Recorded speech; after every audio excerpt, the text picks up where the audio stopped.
Saudara, pemerintah Provinsi DKI Jakarta memberlakukan sanksi tilang bagi para pelanggar aturan ganjil genap yang akan dimulai pada Kamis pagi ini.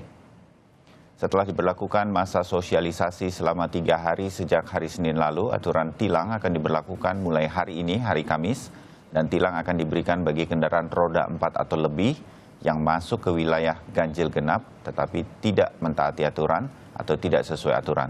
Denda tilang masih menggunakan aturan sebelumnya, yakni denda paling banyak sebesar Rp500.000 atau pidana kurungan paling lama 2 bulan penjara.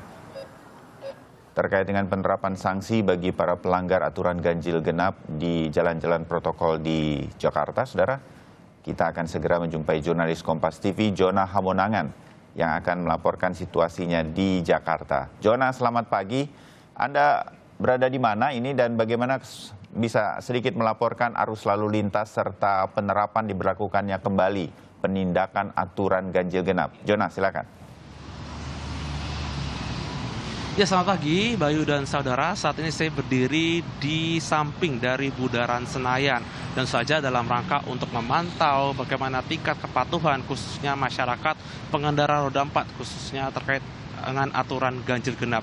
Pantauan kami dari mulai pukul 6 pagi sampai pukul 7, masyarakat saat ini sudah mulai cukup patuh, di mana hari ini tanggal 6 berarti menandakan bahwa kendaraan yang boleh melintas adalah kendaraan dengan plat genap. Jadi seperti angka yang di belakangnya 2, 4, 6, 8 terkosong. Dan kalau kita lihat tidak banyak, khususnya mungkin kendaraan seperti plat ganjil yang melintas, mungkin hanya beberapa saja. Kalau kita lihat saat ini di sebelah kanan layar kaca atau sebelah kiri saya, memang saya akan menunjukkan bahwa kepadatan yang ada di area Bundaran Senayan, mungkin yang ke arah belakang saya, di mana ini menunjukkan ke arah Blok M, ini memang arus kepadatannya sudah mulai meningkat dan kami sendiri sudah berdiri mulai pukul 5 pagi.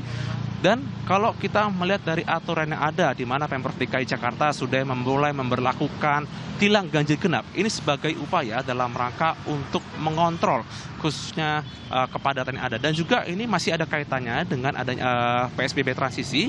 Jadi Pemprov DKI Jakarta menginginkan agar seperti perusahaan-perusahaan besar, agar mereka memberlakukan seperti adanya shift, apakah shift kerja pagi atau shift kerja siang, dalam rangka untuk mengurangi kepadatan, mungkin baik dari kepadatan orang di kantor sampai kepada kendaraan yang melintas di jalan protokol. Yang pasti untuk penerapan tilang ganjil genap yang difokuskan di 25 titik memang rencananya akan diundur khususnya, di mana saja dalam rangka untuk memberikan pemahaman kepada masyarakat. Kami mendapatkan informasi ini dari Twitter NTMC di Lantas Polda Metro Jaya bahwa sosialisasi ini rencananya akan diperpanjang. Jadi diperpanjang mulai dari hari ini sampai besok. Jadi sosialisasinya ini sampai tanggal 7 Agustus. Kapan diberlakukannya? Memang kami belum bisa menyimpulkan atau memberikan info dikarenakan rencana sosialisasi perpanjangan rencananya akan diberitahukan nanti langsung di tempat ini, langsung oleh Dirlantas Polda Metro Jaya. Dan kami juga tadi melihat bagaimana tingkat kepatuhan dan juga dari beberapa petugas, di mana mereka tidak melakukan tilang sama sekali. Misalkan mereka berdiri di titik, meskipun ada beberapa mobil dengan plat ganjil, namun cukup dibiarkan. Dan ini kami masih akan menunggu apakah jadi rencana sosialisasi perpanjangan. Namun untuk aturan dari tilang ganjil genap memang seharusnya polisi masih terus melakukan sosialisasi bila mana diperpanjang dalam rangka untuk memperingatkan dan memberitahukan masyarakat bahwa sosialisasi ini sebagai salah satu cara agar ketika nanti tilang ganjil genap diberlakukan, masyarakat tidak kaget lagi bahwa adanya denda sebesar maksimal Rp500.000 atau kurungan selama 2 bulan. Bayu. Ya, Jona, walaupun sudah ada kabar bahwa ini ada perpanjangan sosialisasi begitu, bagaimana kepolisian sendiri menerapkan sistem untuk mengawasi aturan ganjil genap ini? Kalau sebelum PSBB, sebelum pandemi COVID-19, banyak menerapkan petugas kepolisian di jalan-jalan atau di titik-titik diberlakukannya aturan ganjil genap. Apakah sekarang sudah mulai ditambah misalnya dengan pantauan dari kamera pemantau dan lain-lain di beberapa jalur yang sudah menerapkan kamera pemantau? Jona? Ya, Bayu, untuk pantauan khususnya dari trafik kendaraan maupun dari ganjil genap, pihak polisian ini memakai dua cara, yaitu dengan cara sistem konvensional, yaitu dengan menempatkan petugas di titik tertentu, dan juga dengan cara elektronik. Jadi ada kamera elektronik yang dinamakan dengan ETLI atau Electronic Traffic Law Enforcement.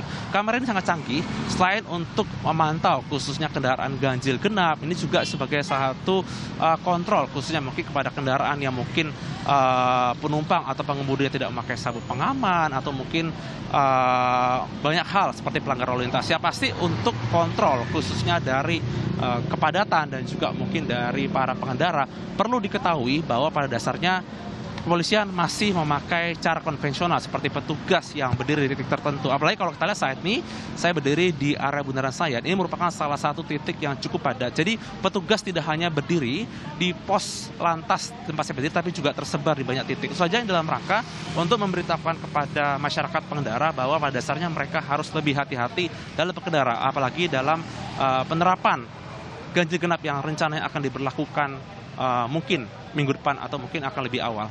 Bayu. Baik, Jona Hamonangan, terima kasih laporan Anda dari kawasan Senayan mengenai aturan ganjil genap yang terus dilakukan sosialisasinya oleh kepolisian saat ini.